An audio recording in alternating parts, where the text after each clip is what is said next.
Things are finally getting started here at Pinhoti Peak. We're getting the driveway cut in. You can kind of see the kind of switchback that we have all the way to the top of the mountain. Up here at the top, we've got our big graders working really hard, getting our foundation in. But the driveway is the first critical piece. I found a brand new product from Tensar called InterAx. This is a geogrid. You can see here, I put it down on the subgrade.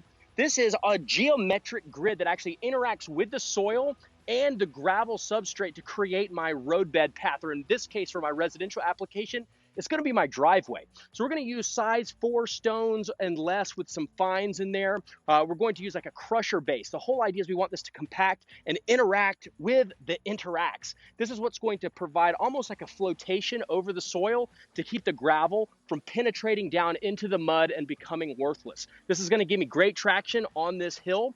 Now for residential applications, drives like this are pretty common, but this stuff is actually made for larger format paved road beds and other construction entrances for heavy equipment and beyond. I'm really excited to get this going. We've rolled this out on big 200-foot rolls. It's 12 foot wide, which is really convenient for my driveway. All we have to do now is finish laying this stone, create and pack my driveway down, and we'll be all set.